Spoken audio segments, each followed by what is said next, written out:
Life on the Mississippi by Mark Twain. Chapter 19. Brown and I Exchange Compliments. 2 trips later, I got into serious trouble. Brown was steering, I was pulling down. My younger brother appeared on the hurricane deck and shouted to Brown to stop at some landing or other a mile or so below. Brown gave no intimation that he had heard anything. But that was his way. He never condescended to take notice of an under clerk. The wind was blowing. Brown was deaf, although he always pretended he wasn't, and I very much doubted if he had heard the order. If I had 2 heads, I would have spoken, but as I had only one, it seemed judicious to take care of it, so I kept still. Presently, sure enough, we went sailing by that plantation. Captain Klinefelter appeared on the deck and said, "Let her come round, sir. Let her come round. Didn't Henry tell you to land here?" "No, sir." "I sent him up to do it." "He did come up, and that's all the good it done. The dod-derned fool. He never said anything." "Didn't you hear him?" asked the captain of me. Of course I didn't want to be mixed up in this business, but there was no way to avoid it, so I said, "Yes, sir." I knew what Brown's next remark would be before he uttered it. It was, "Shut your mouth. You never heard anything of the kind." I closed my mouth according to instructions. An hour later, Henry entered the pilot house, unaware of what had been going on. He was a thoroughly inoffensive boy, and I was sorry to see him come, for I knew Brown would have no pity on him. Brown began straightway. "Here, why didn't you tell me we'd got to land at that plantation?" "I did tell you, Mr. Brown." "It's a lie." I said, "You lie yourself. He did tell you." Brown glared at me in unaffected surprise, and for as much as a moment he was entirely speechless. Then he shouted at me, "I'll attend to your case in half a minute." Then to Henry, "And you leave the pilot house. Out with you." It was pilot law, and must be obeyed. The boy started out, and even had his foot on the upper step outside the door when Brown, with a sudden access of fury, picked up a 10-pound lump of coal and sprang after him. But I was between with a heavy stool, and I hit Brown a good honest blow which stretched him out. I had committed the crime of crimes. I had lifted my hand against a pilot on duty. I supposed I was booked for the penitentiary sure, and couldn't be booked any surer if I went on and squared my long account with this person while I had the chance. Consequently, I stuck to him and pounded him with my fists a considerable time. I do not know how long. The pleasure of it probably made it seem longer than it really was. But in the end he struggled free and jumped up and sprang to the wheel. A very natural solicitude, for all this time here was the steamboat tearing down the river at the rate of 15 miles an hour, and nobody at the helm. However, Eagle Bend was 2 miles wide at this bank-full stage, and correspondingly long and deep, and the boat was steering herself straight down the middle and taking no chances. Still, that was only luck. A body might have found her charging into the woods. Perceiving at a glance that the Pennsylvania was in no danger, Brown gathered up the big spy-glass, war-club fashion, and ordered me out of the pilot house with more than Comanche bluster.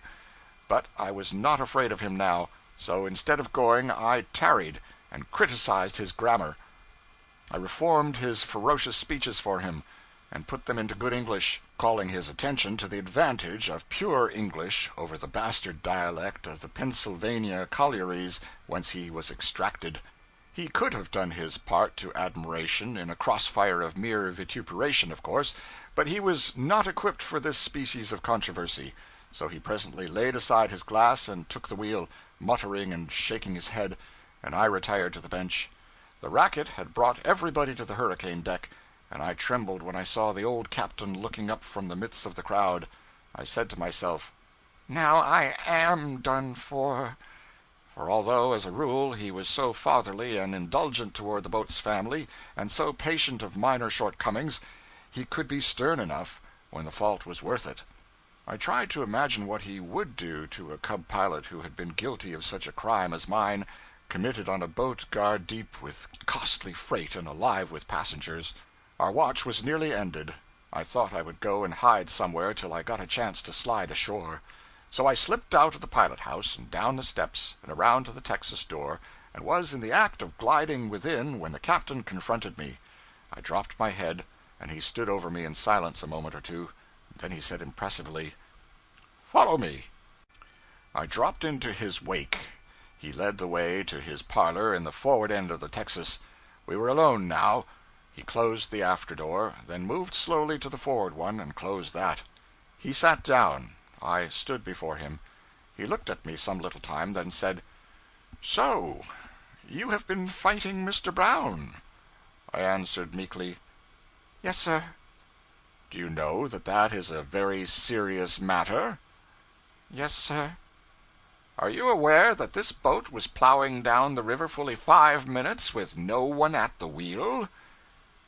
"Yes, sir." "Did you strike him first?" "Yes, sir." "What with?" "A stool, sir." "Hard?" "Middling, sir." "Did it knock him down?" He fell, sir." "Did you follow it up? Did you do anything further?" "Yes, sir." "What did you do?" "Pounded him, sir." "Pounded him?" "Yes, sir." "Did you pound him much? That is, severely?" "One might call it that, sir, maybe." "I'm deuced glad of it. Harkee, never mention that I said that. You have been guilty of a great crime, and don't you ever be guilty of it again on this boat. But lay for him ashore. Give him a good sound thrashing, do you hear? I'll pay the expense. Now go, and mind you, not a word of this to anybody. Clear out with you. You've been guilty of a great crime, you whelp." I slid out, happy with the sense of a close shave and a mighty deliverance, and I heard him laughing to himself and slapping his fat thighs after I had closed his door. When Brown came off watch he went straight to the captain, who was talking with some passengers on the boiler deck, and demanded that I be put ashore in New Orleans, and added, "I'll never turn a wheel on this boat again while that club stays." The captain said, "But he needn't go round when you are on watch, Mr. Brown." "I won't even stay on the same boat with him. One of us has got to go ashore." "Very well," said the captain, "let it be yourself," and resumed his talk with the passengers. During the brief remainder of the trip, I knew how an emancipated slave feels, for I was an emancipated slave myself. While we lay at landings, I listened to George Ealer's flute, or to his readings from his two Bibles, that is to say, Goldsmith and Shakespeare, or I played chess with him, and would have beaten him sometimes, only he always took back his last move and ran the game out differently. End of chapter 19.